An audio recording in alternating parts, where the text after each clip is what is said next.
உங்களுடைய வேதாம் உங்கள் கரத்திலும் இருக்கும் என்றால் அதை எடுத்துக்கொண்டு என்னோடு கூட ஒரு நிமிடம் தயவாக எழும்பி நிற்கும்படியாக நான் உங்கள் அன்போடு கேட்குறேன். இந்த காலையில் தேவ வார்த்தைக்கு நேராக நாம் கடந்து செல்வதற்கு முன்பதாக தேவ வசனத்தை நாம் ஒன்றாக சேர்ந்து வாசித்து நாம் தேவ வார்த்தைக்கு நேராக கடந்து செல்வோம். நெகேமியாவின் புஸ்தகத்திற்கு நேராக திருப்பிக் கொள்ளுங்கள். நெகேமியாவின் புஸ்தகம் 1வது அதிகாரம். இந்த காலையில் நெகேமியாவின் புஸ்தகத்தின் 1 அதிகாரம் முழுவதும் நாம் இன்றைக்கு ஒன்றாக சேர்ந்து வாசிக்கும்படியாக நான் விரும்புகின்றேன். ஊழியரோடு கூட சேர்ந்து இன்றைக்கு நெகேமியா 1ஆம் அதிகாரம் எல்லாரும் சேர்ந்து சத்தத்தை உயர்த்தி நாம் வாசிக்கலாம். அகலியாவின் குமாரனாகிய நெகேமியாவின் நடபடிகள். 20ஆம் வருஷம் கிஸ்லேயு மாதத்தில் நான் சூசான் என்னும் அரண்மனையில் இருக்கும்போது சம்பவித்தது என்னவென்றால், என் சகோதரில் ஒருவனாகிய ஆனானியும் வேறே சில மனுஷரும் யூதாவிலிருந்து வந்தார்கள். அவர்களிடத்தில் நான் சிறையிருப்பில் மீந்து தப்பின யூதரின் செய்தியையும் எருசலேமின் செய்தியையும் விசாரித்தேன். அதற்கு அவர்கள், சிறையிருப்பில் மீந்திருக்கிறவர்கள் அந்த தேசத்திலே மகா தீங்கையும் நிந்தையையும் அனுபவிக்கிறார்கள். எருசலேமின் அலங்கம் இடிக்கப்பட்டதும் அதன் வாசல்கள் அக்கினியால் சுட்டெரிக்கப்பட்டதுமாய் கிடக்கிறது என்றார்கள். இந்த வார்த்தைகளை கேட்டபோது நான் உட்கார்ந்து அழுது சில நாளாய் துக்கித்து உபவாசித்து மன்றாடி பரலோகத்தின் தேவனை நோக்கி, பரலோகத்தின் தேவனாகிய கர்த்தாவே, உம்மில் அன்பு கூர்ந்து உம்முடைய கற்பனைகளை கைக்கொள்ளுகிறவர்களுக்கு உடன்படிக்கையும் கிருபையும் காக்கிற மகத்துவமும் பயங்கரமுமான தேவனே, உமது அடியாராகிய இஸ்ரவேல் புத்திரருக்காக இன்று இரவும் பகலும் உமக்கு முன்பாக மன்றாடி, இஸ்ரவேல் புத்திரராகிய நாங்கள் உமக்கு விரோதமாக செய்த பாவங்களை அறிக்கையிடுகிற அடியேனுடைய ஜெபத்தை கேட்கிறதற்கு உம்முடைய செவி கவனித்தும் உம்முடைய கண்கள் திறந்தும் இருப்பதாக. நானும் என் தகப்பன் வீட்டாரும் பாவம் செய்தோம். நாங்கள் உமக்கு முன்பாக மிகவும் கெட்டவர்களாய் நடந்தோம். நீர் உம்முடைய தாசனாகிய மோசேக்கு கற்பித்த கற்பனைகளையும் கட்டளைகளையும் நியாயங்களையும் கை கொள்ளாதே போனோம்.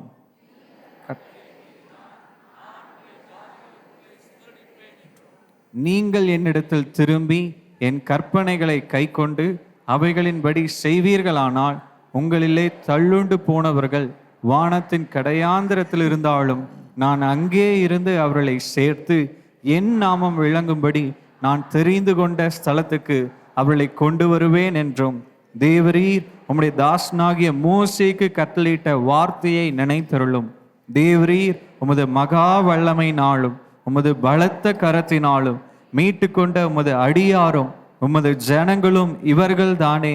ஆண்டவரே, உமது அடியானின் ஜெபத்தையும் உமது நாமத்துக்கு பயப்பட வேண்டும் என்று விரும்புகிற உமது அடியாரின் ஜெபத்தையும் உமது செவிகள் கவனித்திருப்பதாக. இன்றைக்கு உமது அடியானுக்கு காரியத்தை கைகூடி வரப்பண்ணி இந்த மனுஷனுக்கு முன்பாக எனக்கு இரக்கம் கிடைக்க பண்ணி அருளும் என்று பிரார்த்தித்தேன். நான் ராஜாவுக்கு பான பாத்திரக்காரனாயிருந்தேன். ஆமென். ஜெபிப்போம். அன்பின் பிதாவே, இந்த காலையில் உம்முடைய வார்த்தையை நாங்கள் தியானிக்கும் பொழுது எங்களுடைய ஆவிக்குரிய மனக்கண்களை திறந்துருங்க. இன்றைக்கு நீர் எங்களோடு கூட பேசக்கூடிய வார்த்தைகளுக்கு நாங்கள் செவி கொடுத்து இன்றைக்கு இந்த ஆராதனையில் வந்திருக்கின்ற ஒவ்வொருவரோடு கூட தனிப்பட்ட விதத்தில் பரிசுத்த ஆவியானவர் இடைப்பட்டு அவருடைய வாழ்க்கைக்கு தேவையான வார்த்தைகளையும் வழிநடத்தலையும் தாங்க நான் ஜெபிக்கிறேன். ஆண்டவரே, எங்களோடு கூட பேசுங்க. இயேசுவின் நாமத்தில் ஜெபிக்கின்றோம் பிதாவே, ஆமென். ஆமென். அமர்ந்து கொள்வோம்.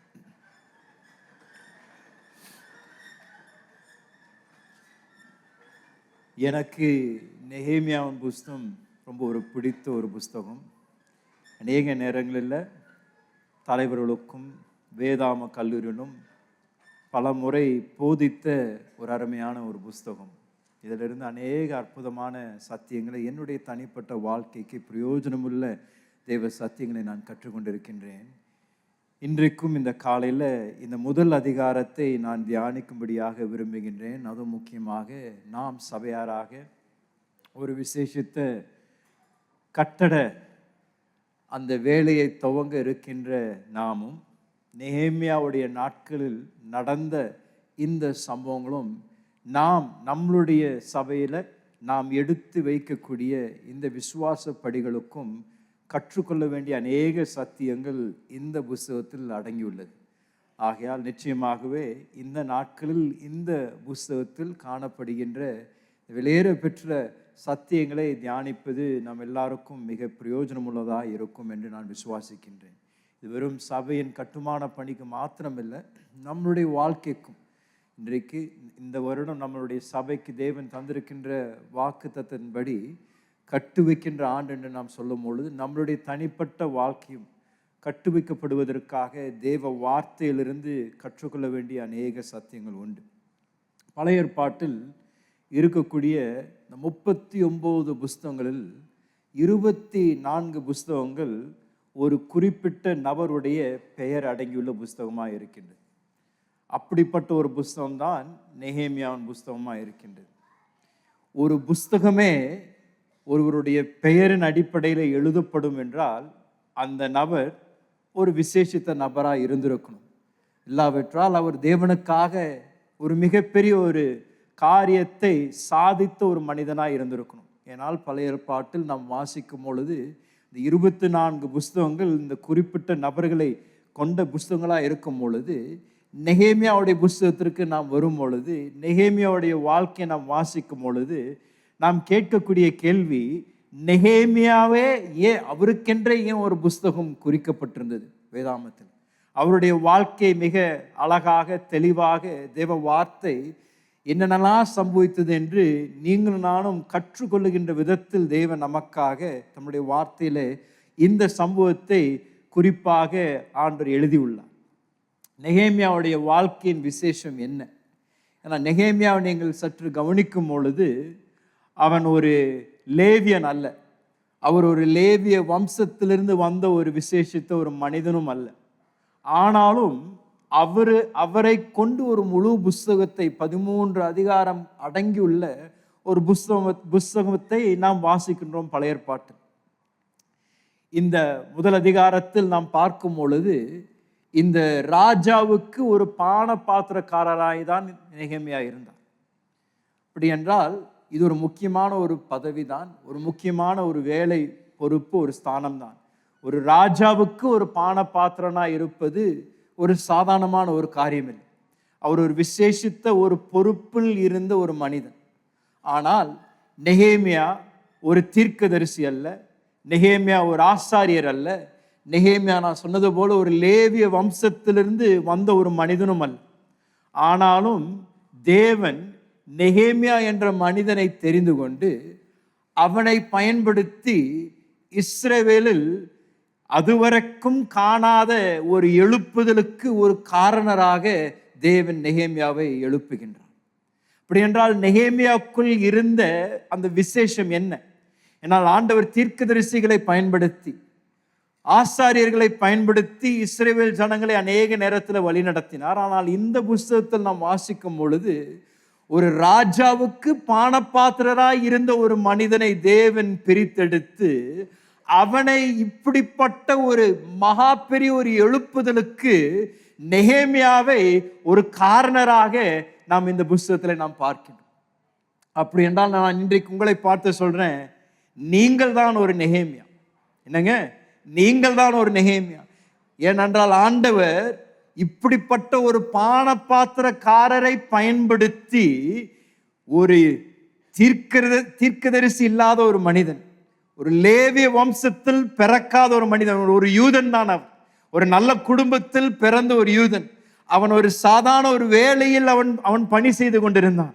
அவனை தேவன் பயன்படுத்தி இஸ்ரவேல் தேசத்தில் ஒரு மிகப்பெரிய ஒரு எழுப்புதலை கொண்டு வருவதற்கு தேவன் அவரை தெரிந்து கொள்வார் என்றால், இன்றைக்கு இந்த அரங்கத்தில் அமர்ந்திருக்கின்ற ஒவ்வொரு தேவ பிள்ளையும், நீங்கள் எந்த ஒரு இடத்தில் வேலை செய்து கொண்டிருந்தாலும், எப்படிப்பட்ட ஒரு வியாபாரத்தில் ஈடுபட்டிருந்தாலும், நீங்கள் தேவனுக்காக இந்த நாட்களுக்கென்றே குறிக்கப்பட்ட ஒரு நெகேமியா என்று நான் உங்களை பார்த்து சொல்கின்றேன். ஏன்னா தேவன் நெகேமியாவை பயன்படுத்தி இஸ்ரவேல் தேசத்தில் ஒரு மிகப்பெரிய ஒரு எழுப்புதலை கொண்டு வருவார் என்றால், இன்றைக்கும் இந்திய தேசத்திற்கு மிக தேவையான தேவ சந்திப்பை உங்களைப் போல நீங்கள் இருக்கின்ற ஸ்தலத்தில், நீங்கள் வேலை செய்து கொண்டிருக்கின்ற இடத்திலேயே தேவன் உங்களை தெரிந்து கொண்டு உங்களை இந்த தேசத்திற்கு ஒரு மிகப்பெரிய மிகப்பெரிய எழுப்புதலுக்கு ஒரு காரணராக தேவன் தெரிந்து கொள்ள அவரால் முடியும் ஐயா.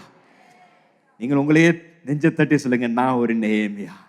இந்த நாட்களுக்கென்றே தெரிந்து கொள்ளப்பட்ட நான் ஒரு நெகேமியா. ஏனென்றால் நான் தேவன் இந்த சபைக்கு உரைத்திருக்கின்ற தீர்க்க தரிசனங்களை நான் நினைவு கூறுகின்றேன். அநேக நேரங்களில் தேவன் இந்த சபையில் இருக்கக்கூடிய விசுவாசிகளை குறித்து தீர்க்க தரிசனமாக உரைத்த வார்த்தைகள், இந்த சபை ஒரு விசேஷித்த சபை, இந்த சபையில் ஒன்று இரண்டல்ல ஆயிரக்கணக்கான தலைவர்களை எழுப்பி இந்த சபையின் மூலமாக இந்த தேசத்திற்கும் இந்த பட்டணத்திற்கும் ஒரு மகா பெரிய ஒரு எழுப்புதலை கொண்டு வருவேன் என்று தேவன் ஒரு முறை இல்லை, இரண்டு முறை இல்லை, பல முறை தீர்க்க தரிசிகள் மூலமாக உரைத்திருப்பார் என்றால் அதை நிறைவேற்றுவது உங்களை கொண்டுதான். இங்கே அமர்ந்திருக்கின்ற ஒவ்வொரு தேவ பிள்ளையை கொண்டு தேவன் இந்த தேசத்திலும் இந்த பட்டணத்திலும் இதுவரைக்கும் காணாத ஒரு மிகப்பெரிய ஒரு சந்திப்பை தேவன் கொண்டு வர அவரால் முடியும் ஐயா.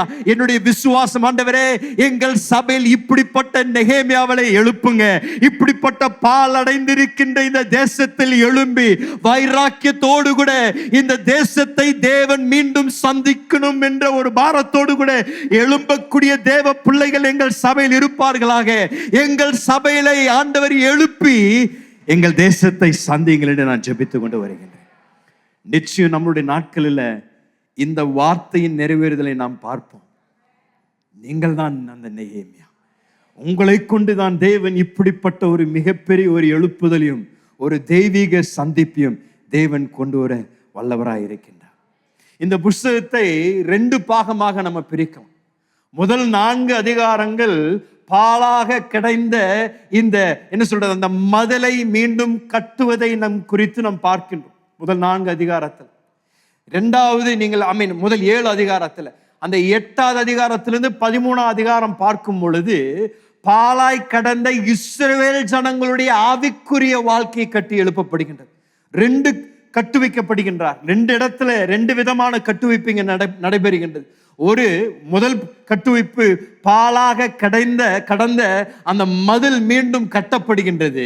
அது கட்டப்பட்ட பின்பதாக ஜனங்கள், இஸ்ரவேல் ஜனங்கள், தேவனுக்கு தூரமாக இருக்கின்ற இஸ்ரவேல் ஜனங்கள் மீண்டும் தேவனிடத்தில் திரும்புவதை குறித்தும், அவர்கள் தேவனிடத்தில் மீண்டும் வந்து அவரோடு கூட மீண்டும் ஒரு அர்ப்பணிப்பை செய்து அவரை பின்பற்றுவோம் என்ற ஒரு எழுப்புதலை குறித்தும் நெகேமியா புஸ்தகத்தில் நாம் வாசிக்கின்றோம்.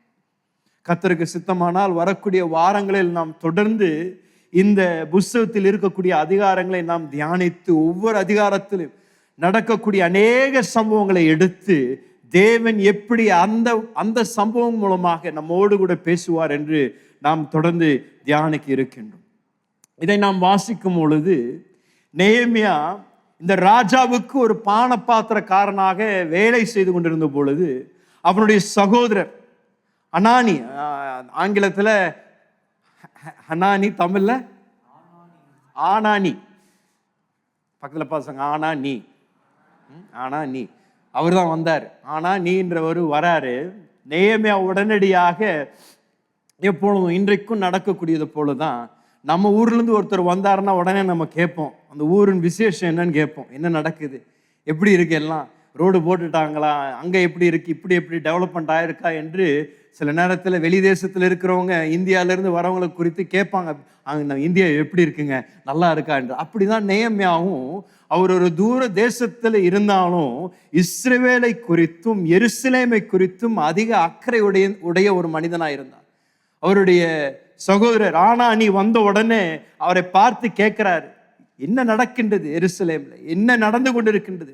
அவருக்கு எருசலேமுடைய நிலவரம் அறிந்திருந்தாலும் ஆனானியனுடைய வாயிலிருந்து இஸ்ரவேலுடைய அந்த நேரத்தில் சூழ்நிலைகளை குறித்து அவர் கேட்டவுடனே நெகேமியாவுடைய உள்ளம் உடைக்கப்படுகின்றது. இஸ்ரவேலை குறித்து ஒரு பாரம், எருசலேமுக்காக ஒரு பாரம் அவருக்குள் பிறப்பிக்கப்படுகின்றது.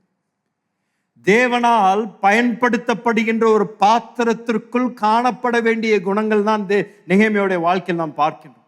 இது 3 காரணங்களை நான் உங்களுக்கு முன்பதாக வைக்கிறேன். ஏன் ஆண்டவர் நெகேமியாவை தெரிந்து கொள்கின்றார், ஏன் இந்த பானபாத்திரக்காரனாக இருக்கின்ற நெகேமியாவை கொண்டு தேவன் இஸ்ரவேல் தேசத்தில் ஒரு மிகப்பெரிய சந்திப்பை கொண்டு வந்தார் என்பதற்கு 3 காரணங்களை நான் உங்களுக்கு முன்பதாக வைக்கும்படியாக விரும்புகின்றேன். முதலாவது, நாம் நெகேமியாவை பார்க்கும் பொழுது அவனுக்குள் ஜனங்கள் மேல் ஒரு மிகப்பெரிய ஒரு பாரம் உடையவராய் இருந்தார் நெகேமியா. ஜனங்கள் மேல் ஒரு பாரம் உடையவராய் இருந்தார் நெகேமியா. தேவனால் ஒருவர் பயன்படுத்தப்படணும் என்றால் தேவன் முதலாவது நம்முடைய வாழ்க்கையில செய்யக்கூடியது ஒரு பாரத்தை நம்மளுடைய இருதயத்தில் வைக்கிறார். எந்த ஒரு ஊழியத்தின் துவக்கமும் எந்த ஒரு ஊழியத்தின் செய்வதற்கு முன்பதாக நம்மளுடைய வாழ்க்கையில நடைபெறுகின்ற முதலாவது தேவ செயல் என்னவென்றால் அந்த ஒரு பாரத்தை நம்முடைய இருதயத்தில் தேவன் வைக்கின்றார். அநேக நேரத்தில் நம்மளுடைய வாழ்க்கையிலும் தேவன் ஒரு ஊழியத்தை நம் மூலமாக செய்வதற்கு முன்பதாக அந்த ஊழியத்தை குறித்து அந்த தேவையை குறித்து ஒரு பாரத்தை நம்முடைய இருதயத்தில் வைக்கின்றார். இங்க அப்படிதான் நடக்கின்றது. இந்த பாரம் நெகேமியாவை பிடித்துக் கொள்கின்றது. இஸ்ரவேலுடைய ஆவிக்குரிய நிலவரம், இஸ்ரவேலில் எருசலேமில் காணப்பட்டிருந்த அந்த சூழ்நிலை குறித்து அவர் கேட்டவுடனே அவருடைய இருதயம் அதற்காக பாரப்படுகின்றது. பாரப்படுவது மாத்திரமில்லை, இந்த 1வது அதிகாரம் 1வது வசனத்திலிருந்தும் 2வது அதிகாரம் 1வது வசனத்தில் வரைக்கும் நீங்க அந்த கால பிரிவை பார்க்கும் பொழுது எவ்வளவு நாட்கள் கடந்து சென்றது என்று நீங்கள் பார்த்தீர்கள் என்றால் அந்த 1வது அதிகாரம் 1வது வசனத்திலிருந்து 2வது அதிகாரம் 1வது வசனத்தில் வரைக்கும் 4 மாதங்கள் கடந்து செல்கின்றது. அப்படின்னா அவர் அந்த பிரச்சனையை கேட்ட உடனே, அந்த சூழ்நிலையை கேட்ட உடனே அவருடைய இருதயம் உடைக்கப்படுகின்றது.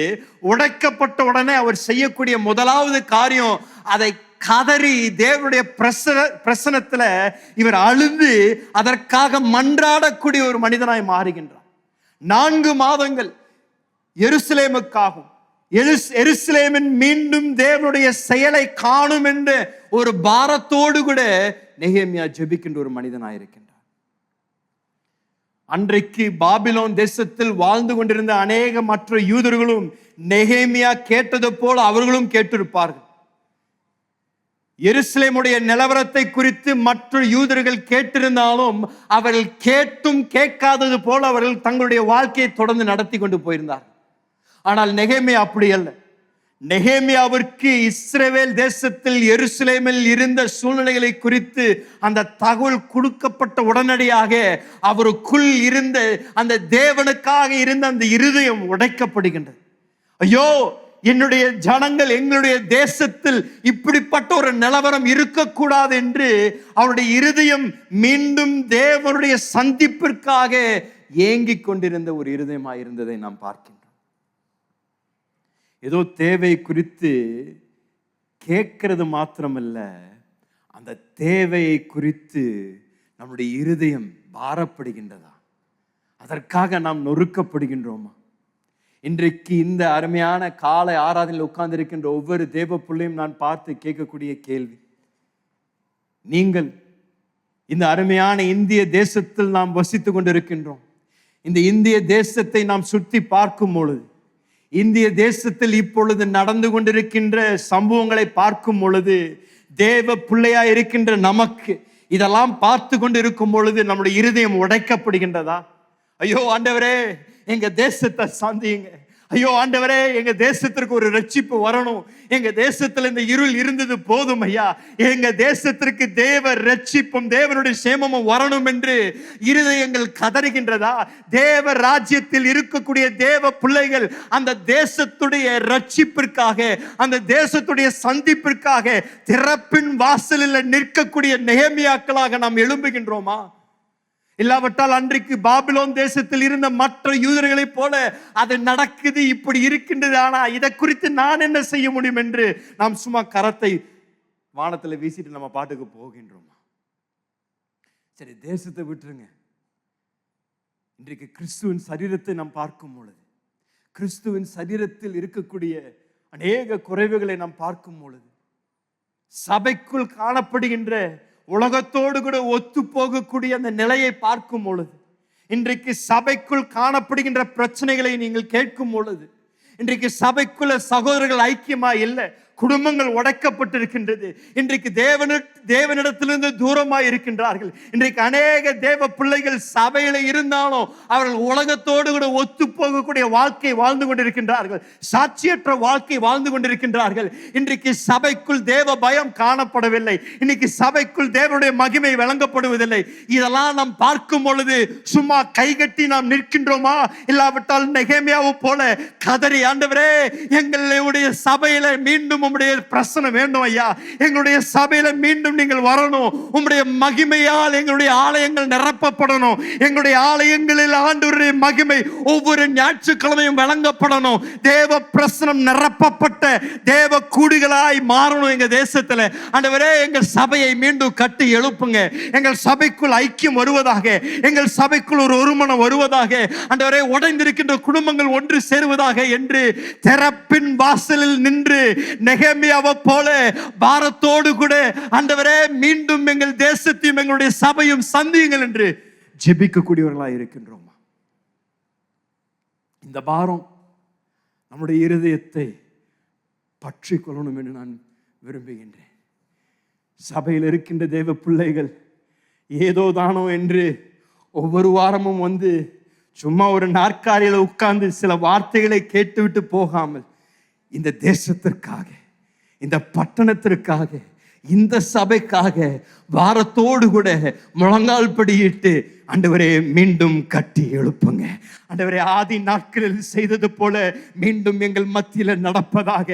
ஆதி சபையில் நீர் செய்தது போல ஆயிரக்கணக்கான ஜனங்கள் ஒரே நாளில் ரட்சிக்கப்படுவார்களாக. முடவோர் மீண்டும் எழும்புவார்களாக. குருடா இருக்கின்றவர்கள் மீண்டும் பார்வை அடைவார்களாக. பரிசுத்தாவியோட அபிஷேகம் நிறைந்த ஆராதனைகள் எங்களுடைய மத்தியில் இருப்பதாக. தேவ சந்திப்பு ஒவ்வொரு முறையும் நாங்கள் கூடி வரும் பொழுது எங்கள் மத்தியில் நடப்பதாக என்று அதற்காக கதறக்கூடிய தேவ பிள்ளைகள் தேவை ஐயா. இந்த ஒரு பாரம், ஒரு மனதுருக்கம், அந்த தேவையை பார்க்கும் பொழுது, அந்த பிரச்சனையை பார்க்கும் பொழுது அதற்காக மனம் கசந்து அழுகக்கூடிய தேவ பிள்ளைகள் தேவை. இன்றைக்கு சபையில் காணப்படுகின்ற பிரச்சனைகளை குறித்து பேசக்கூடியவர்கள் அநேகர் உண்டு. என்ன பிரச்சனை, என்ன மோசமா இருக்கின்றது, இவங்க எப்படி மோசமா இருக்கிறாங்க, அவங்க எப்படி மோசமா இருக்கிறாங்க, அவங்க இதை செய்யல, இதை அவங்க செய்யல என்று சொல்லுவதற்கு அநேகர் உண்டு. ஆனா அதை குறித்து ஜெபிப்பதற்கு இன்னும் ஆட்கள் இல்லை. ஆண்டவராகிய இயேசு ஊழியம் செய்த பொழுது மத்தேயு சுவிசேஷத்துல 9ஆம் அதிகாரம் 36ஆம் வசனத்திலிருந்து 38ஆம் வசனம் வரைக்கும் வாசிங்களேன். அவர் திரளான ஜனங்களை கண்ட பொழுது அவர்கள் மேய்ப்பனில்லாத ஆடுகளைப் போல தொய்ந்து போனவர்களும் சிதறப்பட்டவர்களுமாய் இருந்தபடியால் அவர்கள் மேல் மனதுருகி தம்முடைய சீஷர்களை நோக்கி, அறுப்பு மிகுதி, வேலையாட்களோ கொஞ்சம், ஆதலால் அறுப்புக்கு எஜமான் தமது அறுப்புக்கு வேலையாட்களை அனுப்பும்படி அவரை வேண்டிக் கொள்ளுங்கள் என்றார். அவனுடைய வார்த்தைங்க அழகாக தெளிவாக நமக்கு போதிக்கின்றது. இயேசு ஊழியம் செய்த பொழுது, இந்த மிகப்பெரிய தேவையை பார்த்த பொழுது அவருடைய இருதயம் மனதுருகி இந்த ஜனங்களுக்காக பாரப்பட்டு ஊழியத்தை செய்யக்கூடிய இரட்சகராக இருந்தார். அவர் சொன்னது, அறுவடையோ மிகுதி, ஆனா வேலை ஆட்கள் தான் இன்னும் வேணும், அதற்காக அவரிடத்துல வேண்டிக் கொள்ளுங்கள் என்று இயேசு அங்கே சீஷர்களை பார்த்து சொல்லுகின்றார். நெகேமியா எருசலேமின் அலங்கங்கள் பாழாய் கடந்ததை குறித்து ஆனானி இடத்திலிருந்து கேட்ட பொழுது அவருடைய முதல் பதில், நம்ம சில மேஷனை கூட்டிட்டு போயிடலாம், சில கான்ட்ராக்டரை கூட்டு போயிடலாம், செவிரிதான உடைஞ்சிருக்கு, உடனே நம்ம போய் அதை சரிப்படுத்திடலாம் என்று அந்த பிரச்சனைக்கு ஒரு இயற்கையின் தீர்வை கொடுக்கும்படியாக அவர் உடனடியாக செயல்படல. ஏன்னா அதான் நிலவரம். அவருக்கு கொடுக்கப்பட்டது, இந்த மதில் பாழாய் கிடக்கின்றது, 70 ஆண்டுகள் ஆய்விட்டது, அந்த தேவ ஆலயம் மீண்டும் கட்டப்பட்டிருக்கின்றது. ஆனால் அதை சுற்றி இருக்கின்ற மதில் கிட்டத்தட்ட 70 ஆண்டுகளாக அது பாழாய் கிடக்கின்றது. யார் அதை இன்னும் மீண்டும் கட்டலை என்று அந்த தகவல் கொடுக்கப்பட்ட உடனே நெகேமியா சுலபமாக சொல்லியிருக்காங்க, அதானே பிரச்சனை, நான் உடனே ஒரு 10 பேர் அனுப்பிடுறேன், ஒரு மேஷனும் ஒரு கான்ட்ராக்டர் அனுப்பிடுறேன், நாளைக்கே வந்து அவங்க சரிப்படுத்திடுவாங்க என்று அவர் சொல்லியிருக்காங்க. ஆனால் அவர் அதை சொல்லலை. நெகேமியாவுக்கு அந்த தேசத்தில் இருந்த அந்த நிலையின் மூல காரணத்தை அவர் அறிந்திருந்தார். ஏன் அந்த பிரச்சனை இருக்கின்றது, ஏன் எருசலேமில் இந்த மதில் பாழாய் கிடக்கின்றது என்றதற்கு காரணத்தை நெகேமியா அறிந்திருந்தார். நெகேமியா என்ன அறிந்திருந்தார்னா, இதற்கெல்லாம் காரணம் பாவம். இஸ்ரவேல் ஜனங்களுடைய வாழ்க்கையில் இருக்கக்கூடிய பாவம். அது நிமித்தம்தான் இன்றைக்கு இஸ்ரவேல் தேசத்தில் எருசலேமில் இப்படிப்பட்ட ஒரு நிலவரம் காணப்படுகின்றது என்று நெகேமியா அறிந்திருந்தார். வாசிங்களேன், முதல் அதிகாரத்துல 6ஆம் வசனமும் 7ஆம் வசனமும் வாசிங்களேன். உமது அடியாராகிய இஸ்ரவேல் புத்திரருக்காக இன்று இரவும் பகலும் உமக்கு முன்பாக மன்றாடி, இஸ்ரவேல் புத்திரராகிய நாங்கள் உமக்கு விரோதமாக செய்த பாவங்களை அறிக்கையிடுகிற அடியேனுடைய ஜெபத்தை கேட்கிறதற்கு உம்முடைய செவி கவனித்தும் உம்முடைய கண்கள் திறந்தும் இருப்பதாக. நானும் என் தகப்பன் வீட்டாரும் பாவம் செய்தோம். நாங்கள் உமக்கு முன்பாக மிகவும் கெட்டவர்களாய் நடந்தோம். நீர் உம்முடைய தாசனாகிய மோசேக்கு கற்பித்த கற்பனைகளையும் கட்டளைகளையும் நியாயங்களையும் கை கொள்ளாதே போனோம். இந்த உலகத்துல நாம் காணக்கூடிய எல்லா பிரச்சனைகளுக்கும் மூளை காரணம் பாவம். இந்த உலகத்துல நடைபெறுகின்ற யுத்தங்கள், தீவிரவாதிகளுடைய செயல்கள், அதனுடைய மூளை காரணம் பாவம். இன்றைக்கு அரசாங்கங்கள் ஊழல், பிரச்சனை, சமாதானமற்ற ஒரு சூழ்நிலை இருக்கும் என்றால் அதனுடைய மூளை காரணம் பாவம். இன்றைக்கு குடும்பங்கள்ல பிரிவினை, சண்டை, மனஸ்தாபங்கள், பிரச்சனைகள் இருப்பதற்கு மூளை காரணம் பாவம். இன்றைக்கு சமுதாயத்துல திருட்டு, கொலை, பிரச்சனைகளுக்கு மூளை காரணம் பாவம். இன்றைக்கு நீங்கள் சந்திக்கக்கூடிய எப்பேற்பட்ட பிரச்சனையா இருந்தாலும் அதோடைய வேர், அதோடைய மூளை காரணம் பாவம் தான் ஐயா. இன்றைக்கு நம்முடைய தேசத்தில் இந்த பாவத்தின் பிரச்சனைக்கு ஒரு தீர்வு கொடுத்தால் மாத்திரம்தான் இந்த தேசத்திற்கு ஒரு மாற்றம் ஏற்படும். நம்முடைய குடும்பங்களில் தேவ ஆசீர்வாதம் இருக்கணும் என்றால் அதற்கு இருக்கக்கூடிய மூளை காரணமாகிய பாவத்திற்கு ஒரு நிவாரணம் செலுத்தப்பட்டால் மாத்திரம்தான் அந்த குடும்பத்தில் ஒரு ஆசீர்வாதம் வரும். அந்த பிரிவினை மீண்டும் ஒன்றாக சேர்க்கப்படணும் என்றால் அந்த மூளை காரணமாகிய பாவத்திற்கு முதலாவது ஒரு உணர்வு வரணும். ஐயோ, எங்களுடைய வாழ்க்கையில் இருக்கக்கூடிய இந்த சாபத்திற்கு காரணம் பாவம். எங்க வாழ்க்கையில நாங்கள் சந்தித்து கொண்டிருக்கின்ற பிரச்சனைகளுக்கு காரணம் பாவம். அந்த பாவ உணர்வு வந்து எப்ப மனம் திரும்புதல் ஏற்படுகின்றதோ அப்பொழுதுதான் தேவ சந்திப்பிற்கு நீங்களும் நானும் நம்மை அந்த இடத்தில் ஸ்தானத்தில் நாம் நிற்க வைக்கின்றோம். நீங்கள் இந்த பிரச்சனைகளை உங்களுடைய சொந்த மூளையில, சொந்த யுத்தியில, சொந்த திறமையில தீர்க்க பார்த்தீர்கள் என்றால் அந்த பிரச்சனை மீண்டும் மீண்டும் தான் உங்கள் வாழ்க்கையில காணப்படும்.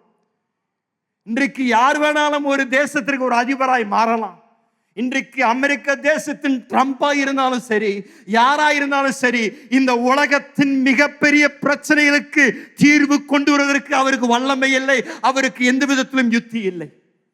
இந்த உலகத்தில் இருக்கக்கூடிய இந்த பிரச்சனைகளுக்கு கொண்டு வரக்கூடிய தீர்வுக்கு ஒரே ஒரு வழி ஒன்று மாத்திரம்தான் இருக்கின்றது.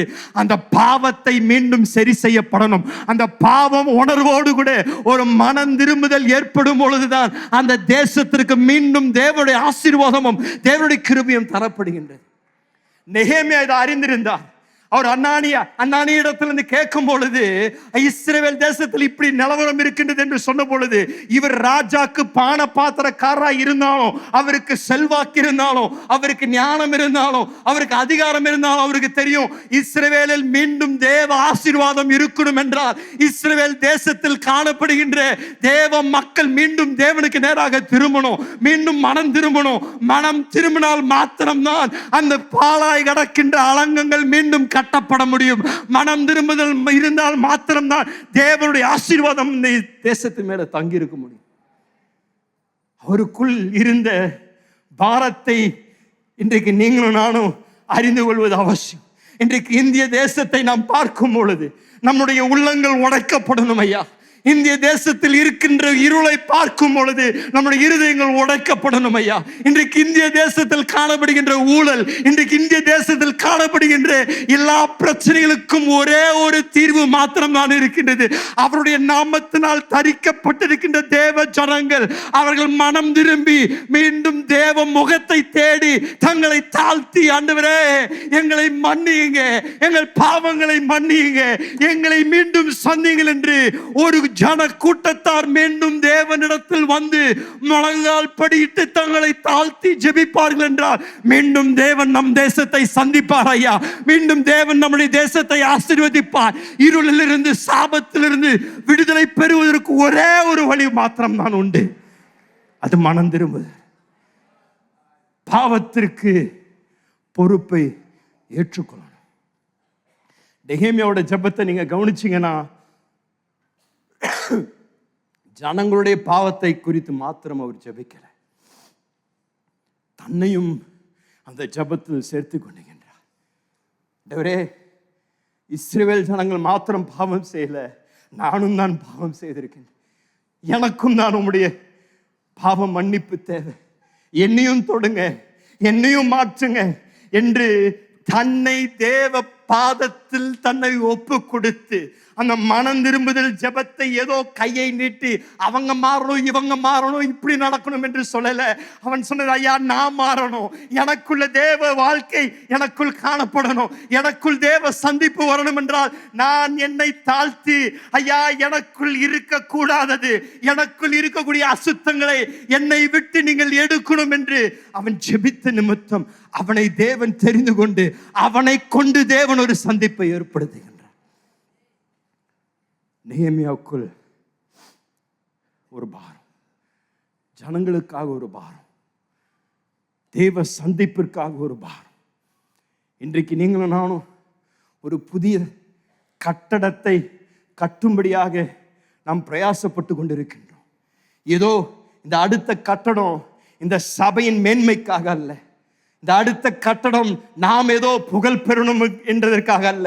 நம்முடைய ஒரே ஜெபம், நம்முடைய ஒரே வாஞ்சை, நம்முடைய ஒரே பாரம், ஐயா அறுவடை மிகுதியா இருக்கின்றது, அந்த அறுவடையை சேர்த்துக் கொள்வதற்கு எங்களுக்கு இடம் வேணும் ஐயா, உம்முடைய ராஜ்யத்திற்காக அநேகர் சேர்க்கப்படணும் என்று அந்த ஒரு நோக்கத்திற்காக தான் ஒரு கட்டடத்தை கட்ட விரும்புகின்றோமே தவிர இந்த சபையின் பெயரோ புகழோ அதனுடைய மேன்மைக்காக அல்லையா. ஆண்டவருடைய ராஜ்யம் வரணும், அவருடைய சித்தம் நிறைவேறணும், இந்த பட்டணம் தேவனால் சந்திக்கப்படணும்.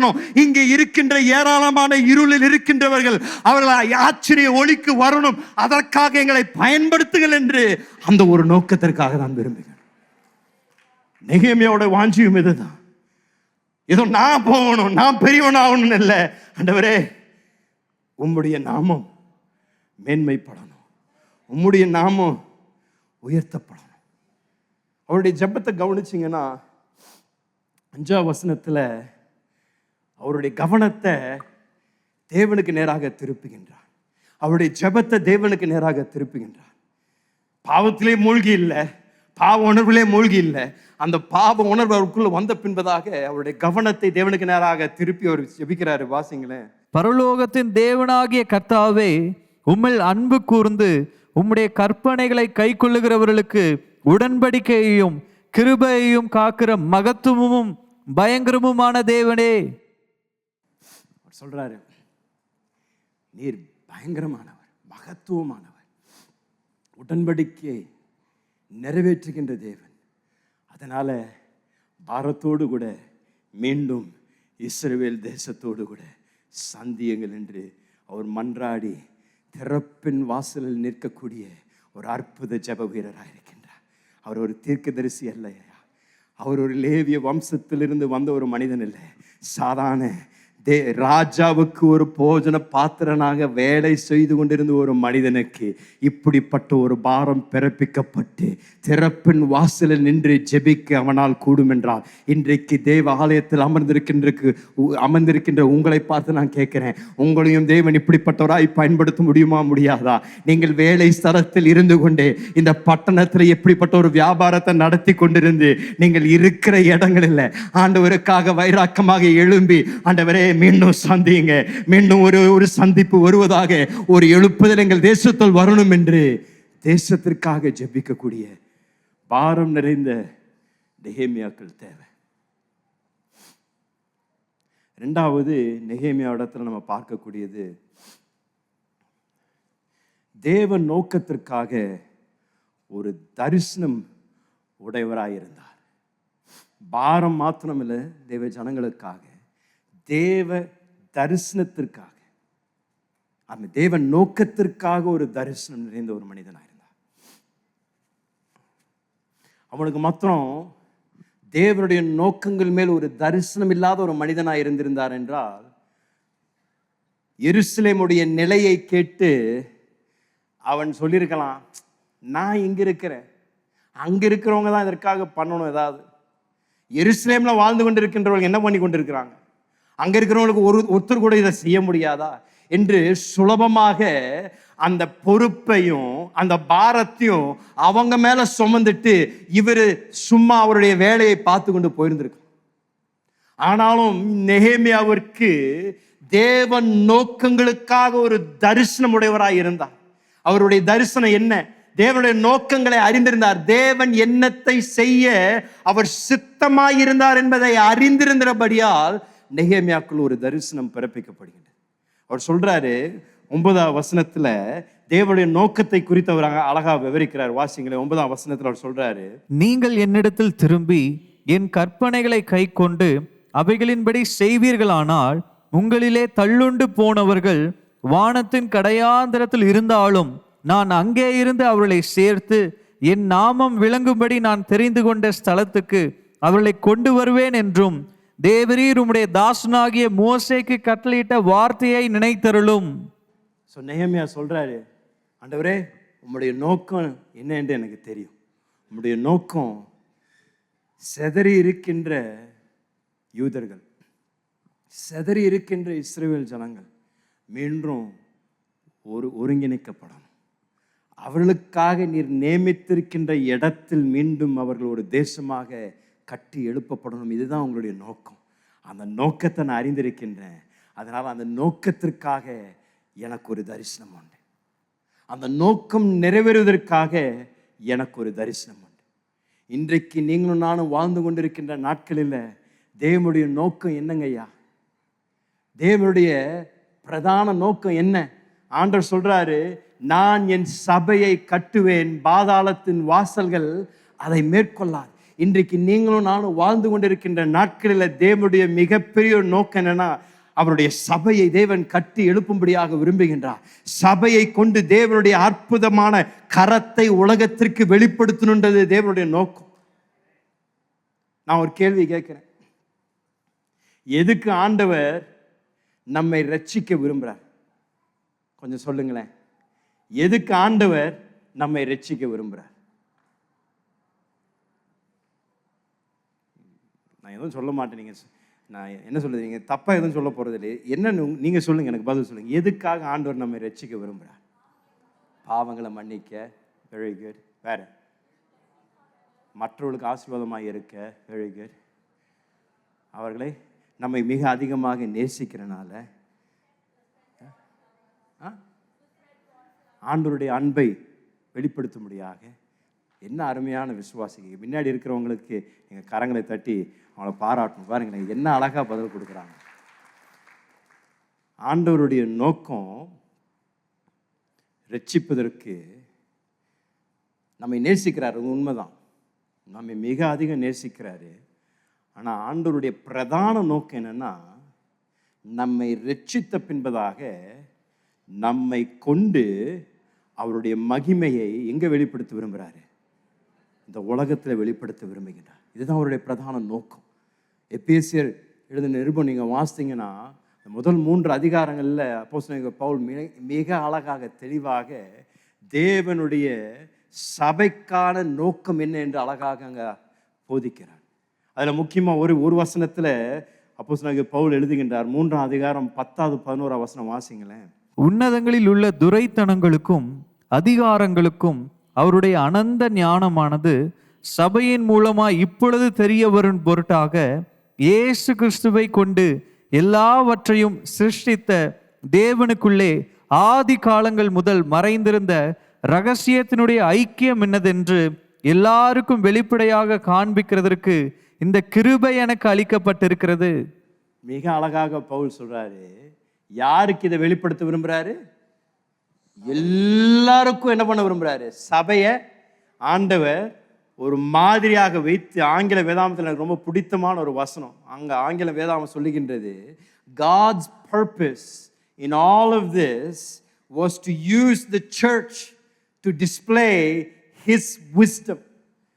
சபையை கொண்டு தேவ ஞானத்தை இந்த உலகத்திற்கு வெளிப்படுத்தணும் என்று தேவன் சித்தமாயிருந்தார். இது எப்ப சித்தமாயிருந்தார்னா, இது உலகத்தின் அஸ்திபாரத்தை போடுவதற்கு முன்பதாகவே சபை மூலமாக தேவனுடைய ஞானமும் தேவனுடைய மகிமையும் வெளிப்படணும் என்று தேவன் சித்தமாயிருந்தார்.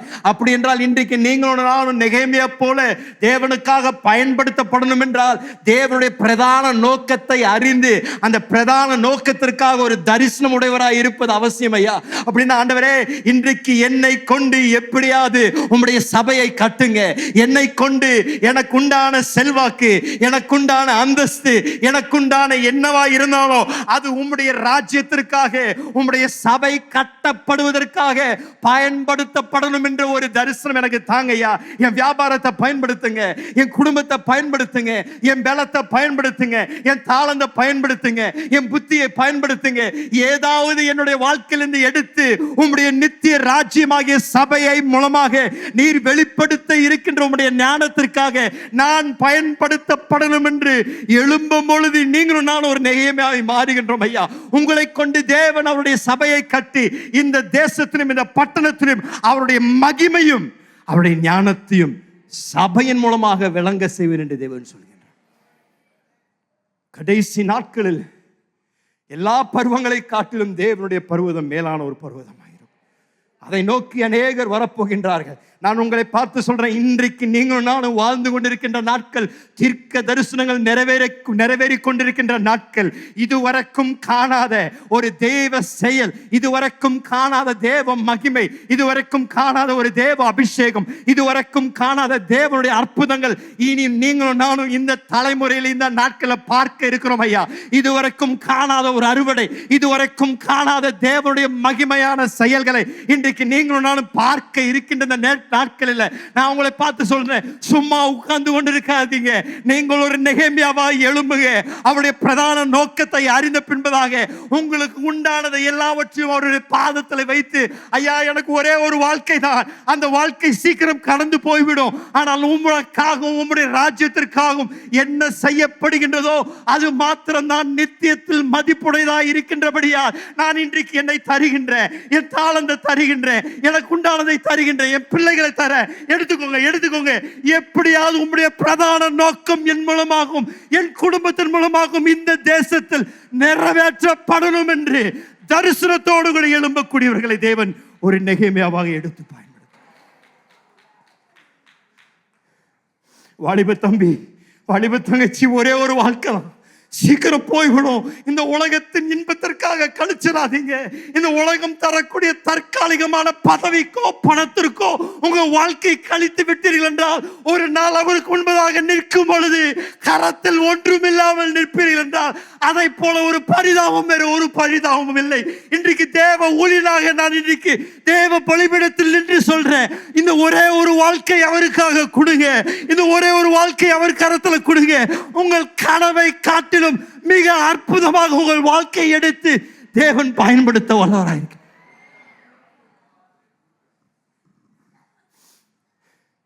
அந்த வாஞ்சை இன்னைக்கு காணும் சபையில். அந்த வைராக்கியம் இன்றைக்கு காணும் சபையில். இன்றைக்கு உலகத்தோடு கூட ஒத்து போய் கொண்டிருக்கின்ற அன்றைக்கு எருசலேம் அந்த பாலாய் கடந்த அந்த மதில் எதற்கு அடையாளம் என்றால், இஸ்ரவேல் ஜனங்கள் பிரித்தெடுக்கப்பட்டவர்கள். இஸ்ரவேல் ஜனங்களை தேவன் தெரிந்து கொண்டதற்கு நோக்கம் ஜாதிகளுக்கும் தேசங்களுக்கும் அவருடைய மகிமை விளங்க பண்ணுவதற்காக சிறு ஜாதியாக இருந்த இஸ்ரவேலை தேவன் தெரிந்து கொண்டார்.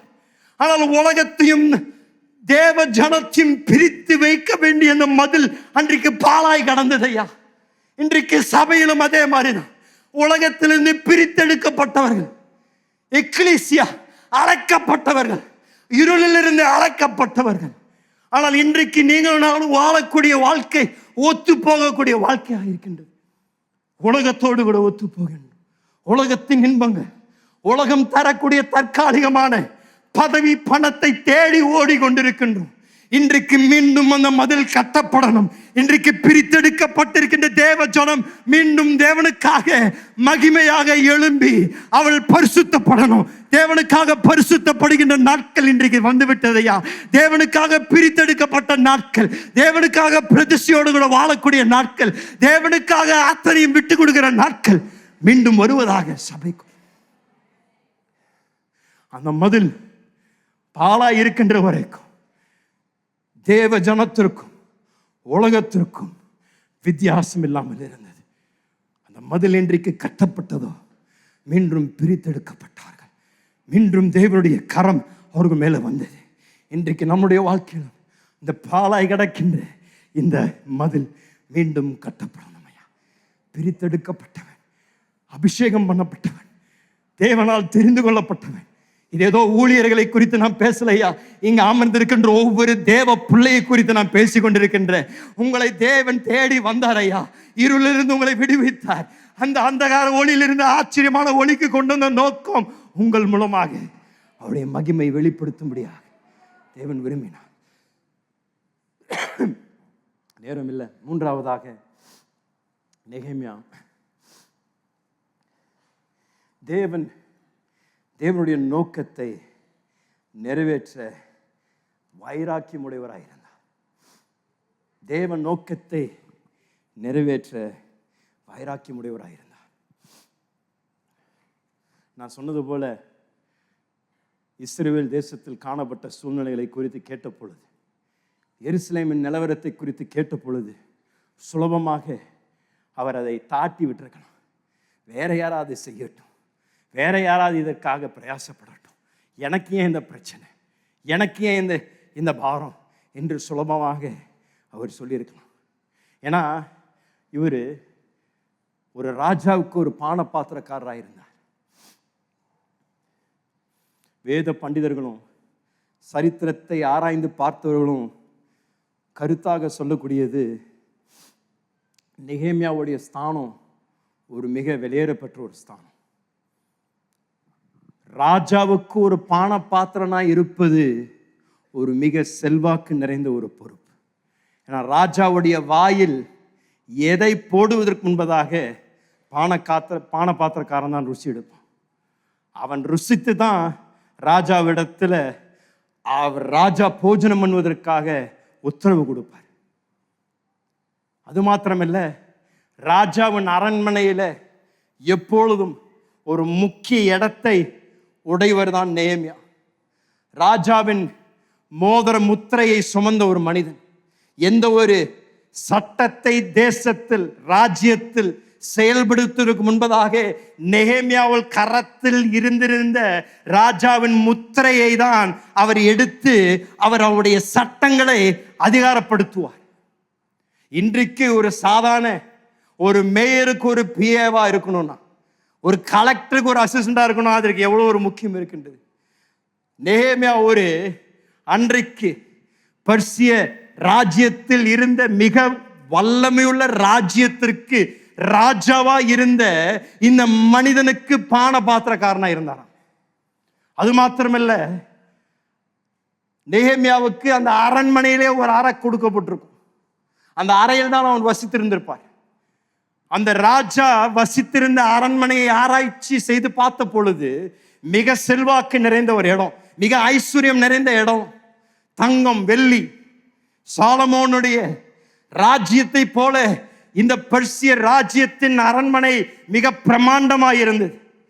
அவர் வெளியே கால் எடுத்து வைத்தார் என்றால் எல்லாரும் அவருக்கு சலாம் போடுவாங்க. அவர் எங்கே பர்சியால போனாலும் எழுந்து நிற்பாங்க. ஏன்? இவர் ராஜாவுக்கு பான பாத்திரக்காரன். ராஜா இவனிடத்துல ஆலோசனையை கேட்பார். ராஜா இவனிடத்துல சும்மா உட்கார்ந்து பேசுவார். ராஜா இவனுக்கு முகம் கொடுத்து நேரம் கொடுத்து சும்மா இருக்கிற நேரத்துல பேசக்கூடிய இவன் சாதாரண மனிதன் இல்ல. இவனுக்கு அதிக வல்லமையும் செல்வாக்கும் பதவி இருந்த மனிதன். பர்சிய ராஜ்யத்தில் மிக முக்கியமான பதவியுடைய ஒரு மனிதன் நெகேமியா. ஆனாலும் அன்னானி என்ற இந்த மனிதன் சகோதரர் வந்த பொழுது இஸ்ரவேலின் நிலையை குறித்தவன் அறிந்தவுடனே பவுலை போல அவனுக்கு உண்டானதெல்லாம் குப்பை என்று எண்ணி அவனுடைய செல்வாக்கு, அவனுடைய பதவி, அவனுடைய பணம், அவனுடைய அதிகாரம் என்னவா இருந்தாலும் அதெல்லாம் நஷ்டம் என்று அவன் எண்ணி அவனுடைய ஒரே ஒரு வைராக்கியம், மீண்டும் தேவ ராஜ்யம் கட்டப்படணும் என்ற ஒரு மிகப்பெரிய வைராக்கியத்தோடு கூட அவனுடைய பதவியை விட்டு, அவனுடைய அதிகாரத்தை விட்டு, அவனுக்கு கொடுக்கப்பட்டிருந்த சொகுசான வாழ்க்கையை விட்டு தேவன் நோக்கத்திற்காக, அதனுடைய நிறைவேறுதலுக்காக தரிசனத்தோடு கூட அர்ப்பணிக்கப்பட்ட மனிதன் தான் நெகேமியா. நீங்கள் ஒரு நெகேமியா. இந்த நாட்களில் உங்களை தேவன் ஒரு நெகேமியாவாக எழுப்புவாராக. இந்த ராஜ்யத்தில், இந்த தேசத்தில் வரக்கூடிய நாட்களில் நெகேமியாவுடைய வாழ்க்கையை நாம் பற்றி வாசிக்கும் பொழுது, நெகேமியா அவனுடைய சொகுசான வாழ்க்கையை விட்டுட்டு தேவன் நோக்கத்திற்காக தன்னை அர்ப்பணித்து அவன் படியெடுத்து வைக்கிறான். அவன் படியெடுத்து வைத்த உடனே 2வது அதிகாரத்திலிருந்து நெகேமியா போன இடமெல்லாம் அவனுக்கு வெற்றி. அவன் பேசின எல்லாரும் அவனுக்கு பணிந்து குனிந்தார்கள். அவன் உடனடியாக எல்லாவற்றையும் செய்தான் என்று எழுதியிருந்தால் ரொம்ப பொருத்தமாக இருந்திருக்கும். அந்த நெகேமியாவின் புஸ்தகம் 2 அதிகாரத்திலே முடிஞ்சிருக்கும். ஆனால் அவன் அந்த கால் எடுத்து வைக்கிறான்ல, பர்சியா ராஜ்யத்திலிருந்து தேவ ராஜ்யத்தின் நோக்கங்களுக்காக தன்னை அர்ப்பணித்து பிரதிஷ்டையோடு கூட வெளியே வராருல நெகேமியா. அன்னித்திலிருந்து அவனுடைய வாழ்க்கையில் பயங்கரமான போராட்டம், பயங்கரமான பிரச்சனை. ஒன்றும் இல்லாதவனுங்கெல்லாம், பொடியனுங்கெல்லாம் எழும்பி நெகேமியாவுக்கு எதிர்த்து நிற்கிறார்கள். அவன் ராஜாவுக்கு பானபாத்திரக்காரனாக இருந்த பொழுது அவன் ராஜ்யத்தில் எங்கே போயிருந்தாலும் ராஜ மரியாதை கொடுக்கப்பட்டிருக்கும். எல்லா இடத்துலையும் அவனுக்கு ரெட் கார்பெட் போட்டு மேயர்லேருந்து கமிஷனர் வரைக்கும் வந்து அவனுக்கு கரம் கொடுத்து வரவேற்றிருப்பாங்க. ஆனால் இன்றைக்கு அதெல்லாம் தூசி நின்று விட்டு உதறி தேவ ராஜ்யத்திற்காக தன்னுடைய வாழ்க்கையை அர்ப்பணிக்கிறான் பாருங்களேன். அன்னத்திலிருந்து அவன் படி எடுத்து வைக்கிறான். பரவாயில்ல, நீங்கள்லாம் ரொம்ப நல்லவங்க, கைதட்டுறீங்க. ஏன்னா அவன் படி எடுத்து வைத்த நாளிலிருந்து என்ன வந்ததுங்க? போராட்டம், பிரச்சனை. சில பேர் உட்காந்து, இதுக்கு தான் பாஸ் நான் ஊழியத்துக்கே வரதில்லை, இதுக்கு தான் பாஸ் நான் சும்மா என் வேலையிலே இருக்கிறேன். நீங்கள் இருங்க, வேலையிலே இருங்க, ஒன்றும் பிரச்சனை இல்லை. ஆனால் அன்றைக்கு நித்திய ராஜ்யத்தில் கிரீடங்கள் கொடுக்கப்படும் பொழுது உங்களுக்கு ஒன்றும் கிடைக்காது. நீங்கள் உங்களுடைய பிஸ்னஸில் கொடுக்கப்பட்ட அந்த அவார்டை பிடிச்சி நிற்பீங்க அந்த கிரீடம் கொடுக்கப்படும் பொழுது. நித்திய ராஜ்யத்தின் கிரீடத்தை பெற்றுக்கொள்ளக்கூடிய ஸ்லாக்கியம் உங்களுக்கு வேணும் என்றால் இந்த உலகத்தில் தற்காலிகமாக சந்திக்கப்பட வேண்டிய போராட்டங்களை விசுவாசத்தோடு கூட சந்தித்து மேற்கொண்டு வரக்கூடியவர்களுக்கு தான் அந்த நித்திய ராஜ்யத்தில் கொடுக்கப்படுகின்ற எல்லா கிரீடங்கள் கொடுக்கப்படும். ஆனால் இன்றைக்கு தற்காலிகமான சுகத்தை தேடி நிரந்தரமான அந்த அற்புதமான கிரீடத்தை இழந்துடாதீங்க. இன்றைக்கு தற்காலிகமான வேதனைகள் இருந்தாலும் நிரந்தரமான நித்திய நம்பிக்கையும் நித்திய ராஜ்யத்தின் மேன்மைக்காக இன்றைக்கு தேவதாசன் பவுலை போல இதெல்லாம் குப்பை என்று எண்ணி எனக்கு எதுவும் வேண்டாம், என்னுடைய ஒரே ஒரு வைராக்கும், என்னுடைய ஒரே ஒரு வாஞ்சையெல்லாம் என்னை அழைத்த தேவன், என்னை தேடி வந்து என்னை ரட்சித்த தேவனுக்காக எதையும் கொடுக்க நான் ஆயத்தம், எதையும் விடுவதற்கு நான் ஆயத்தம். ஏனென்றால் எப்படியாவது என் மூலமாக அவருடைய ராஜ்யம் கட்டப்படணும், என் மூலமாக அவருடைய ராஜ்யம் மேன்மை அடையணும் என்ற வைராக்கியத்தோடு கூட வாஞ்சியோடு கூட விசுவாசத்தில் காலடி எடுத்து வைக்கின்றவர்களுடைய வாழ்க்கை உண்மையாகவே அது நினைவு கூறப்படுகின்ற ஒரு வாழ்க்கையாய் மாறும், மற்றவர்களுக்கு ஒரு சவாலான ஒரு வாழ்க்கையாய் மாறும். இன்றைக்கு நீங்க வாழ்ந்து மரித்து மறந்து போகப்படக்கூடிய ஒரு நபராய் இருக்கணும்னு அவசியம் இல்லை.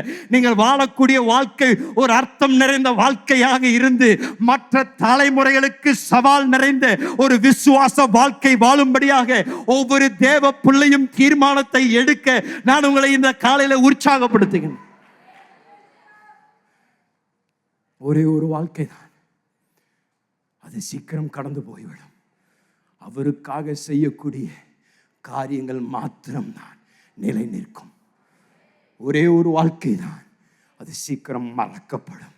ஆனால் அவருக்காக செய்யப்படுகின்ற ஒரே ஒரு வாழ்க்கையில் அவருக்காக செய்யப்படுகின்ற காரியங்கள் மாத்திரம்தான் நினைவு கூறப்படும். ஐயா, நெகேமியா ஜனங்களுக்காக ஒரு பாரம் நிறைந்த ஒரு மனிதன், தேவ நோக்கத்திற்காக ஒரு தரிசனம் உடையவன். அதற்காக வைராக்கியமாக தன்னுடைய சொகுசையும் தன்னுடைய பதவியும் தன்னுடைய அந்தஸ்தையும் விட்டு விட்டு தேவனுக்காக எழும்பி ஓடின மனிதன். அதனால தான் இன்றைக்கு நீங்களும் நானும் நெகேமியாவுடைய வாழ்க்கை நமக்கு ஒரு முன்மாதிரியாக வைத்து படித்து கொண்டிருக்கின்றோம். என்னுடைய ஜெபம், ஆண்டவரே, எங்களுடைய சபையில் இருக்கின்ற விசுவாசிகளை நெகேமியாக்களாக எழுப்புங்க. இந்த நாட்களில் ஆண்டவரே மதில்களை கட்டக்கூடிய நெகேமியாக்கள் எழும்புவார்களாக. பாழாய் கடந்திருக்கின்ற வாழ்க்கைகளை கட்டக்கூடிய நெகேமியாக்களை எழுப்புங்க ஆண்டவரே. ஆண்டவரே, தேவனுக்காக எல்லாவற்றையும் விட்டு கொடுத்து ஓடக்கூடிய நெகேமியாக்கள் எழுப்பப்படுவார்களாக. தேவ ராஜ்யத்திற்காக அநேகரை எழுப்புங்கள் நான் ஜெபிக்கிறேன். கர்த்தர் உங்களோடு கூட இந்த காலையில் பேசியிருப்பாருன்னு நான் நிச்சயம் விசுவாசிக்கிறேன். எழுமினலுங்க தேவ பிரசனத்தில் உங்களோடு கூட நான் ஜெபிக்கும்படியாக விரும்புகின்றேன். நெகேமியோட வாழ்க்கை இன்றைக்கும் நமக்கு ஒரு சவாலான ஒரு வாழ்க்கையாக இருக்கின்றது, ஒரு மாதிரியான வாழ்க்கையாக இருக்கின்றது. அவன் சொகுசான ஒரு இடத்துல பதவியில் இருந்தாலும் அந்த இஸ்ரவேல் தேசத்தில் எருசலேமுடைய நிலவரத்தை கேட்ட உடனே மனம் கசந்து அழுகின்றான். ஆண்டவருடைய பாரம் அவனுடைய பாரமாக மாற்றி, ஆண்டவரே மீண்டும் உங்கள் தேசத்தை சந்திங்க, மீண்டும் உங்கள் ஜனக்கூட்டத்தை ஒன்று சேருங்கள் என்று பாரத்தோடு கூட ஜெபிக்க அவன் துவங்கின பொழுது ஆண்டவர் பார்க்குறாரு, உன்னைதான் நான் தேடிட்டு இருந்தேன் நெகேமியா, உனக்குள் இருக்கின்ற பாரத்தை நான் கொண்டு உன்னை இந்த தேசத்தின் எழுப்புதலுக்கு ஒரு மிக முக்கிய நபராக நான் பயன்படுத்த விரும்புகிறேன் என்று தீர்க்கதரிசி இல்லாத ஒரு மனிதனை, லேவிய வம்சத்தில் இல்லாத ஒரு மனிதனை, ஒரு யூதனை தேவன் எடுத்து ஒரு தீர்க்கதரிசியை காட்டிலும் ஒரு ஆசாரியனை காட்டிலும் மிகப்பெரிய ஒரு எழுப்புதலுக்கு காரணராக நெகேமியாவை பயன்படுத்தினார். நெகேமியாவை தேவன் பயன்படுத்தக்கூடும் என்றால் இன்றைக்கு இந்த ஆலயத்தில் நின்று கொண்டிருக்கின்ற உங்கள் ஒவ்வொருவரையும் தேவன் பயன்படுத்தக்கூடும். ஐயா, உங்களை அவருடைய நித்திய ராஜ்யத்திற்காக நோக்கங்களுக்காக பயன்படுத்த முடியும். கரங்களை உயர்த்தி ஒரு நிமிடம் ஒரு அர்ப்பணிப்பின் ஜெபத்தை இந்த காலையில் செய்துவிட்டு நாம் கடந்து போவோம். கரங்களை உயர்த்தி கேளுங்க, ஆண்டவரே, இந்த வாழ்க்கை உமக்காக, என்னுடைய சுவாசம் உமக்காக, என்னுடைய பலன் உங்களுக்காக, எனக்குள்ள உண்டான ஐஸ்வர்யம் உங்களுக்காக, எனக்கு உண்டானது எல்லாம் உங்களுடைய பாதத்தில் வைக்கிறாண்டவரே. எல்லாம் உங்கள் கரத்துலேருந்து தானே நான் பெற்றுக்கொண்டேன், மீண்டும் உங்கள் கரத்தில் நான் கொடுத்துட்றேன்.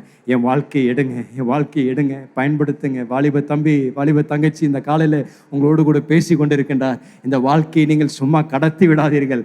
உலகம் தேடுகின்ற இன்பத்தை போல நீங்களும் தேடி உங்கள் வாழ்க்கையை இழந்துடாதீங்க. இந்த காலையில் தேவ பிரசனத்தில் அர்ப்பணிங்க, அர்ப்பணிங்க. ஆண்டவரே, நான் எங்கிருந்தாலும் என்ன செய்து கொண்டிருந்தாலும் அது உமக்காக மாறணும். ஆண்டவரே, உமக்காக உம்முடைய ராஜ்யத்திற்காக என் பலன் பயன்படுத்தப்படணும் ஆண்டவரே. என்னுடைய வாழ்க்கை உமக்காக பயன்படுத்தப்படணும் ஆண்டவரே. எங்க சபையாக எங்களை பிரித்தெடுங்க, சபையாக எங்களை பிரித்தெடுங்க. இந்த பட்டணத்திற்கு தேவ ஒளி வெளியாக, இந்த பட்டணத்திற்கு தேவனுடைய மகிமையை கொண்டு வரக்கூடிய சபையாக எங்களை எழுப்புங்க ஆண்டவரே. தேவ வல்லமை எங்கள் மத்தியில் இந்த காலையில ஆண்டவரே வெளிப்படுத்துங்க. நான் ஜெபிக்கிறேன், எங்கள் வாழ்க்கையின் மூலமாக தேவ வல்லமை வெளிப்படுத்தப்படுவதாக. ஆண்டவரே, நாங்கள் செய்யக்கூடிய வேலைகள் மூலமாக தேவ வல்லமை வெளிப்படுத்தப்படுவதாக. இந்த காலையில ஒவ்வொருவரையும் அபிஷேகப்படுத்துங்க, ஒவ்வொருவரையும் அபிஷேகப்படுத்துங்க. எங்களுடைய வாழ்க்கை எங்களுக்காக நாங்கள் வாழாமல் தேவ நித்திய நோக்கங்களுக்காக வாழ எங்களை நாங்கள் அர்ப்பணிக்கின்றோம் ஆண்டவரே. எங்களை நான் அர்ப்பணிக்கின்றோம். இந்த காலையில எடுங்க, எங்க வாழ்க்கையை எடுத்துருங்க, எடுத்து உங்களுக்காக பயன்படுத்துங்க, உங்க ராஜ்யத்திற்காக பயன்படுத்துங்க ஆண்டவரே. பிரித்தெடுக்கப்பட்ட அநேகர் இந்த காலையில ஒப்பு கொடுப்பார்களாக. உம்முடைய கரத்துல நாங்கள் எங்களை தருகின்ற ஆண்டவரே. எங்களை எடுத்து உம்முடைய நித்திய ராஜ்யத்தை கட்ட பயன்படுத்துங்க ஆண்டவரே.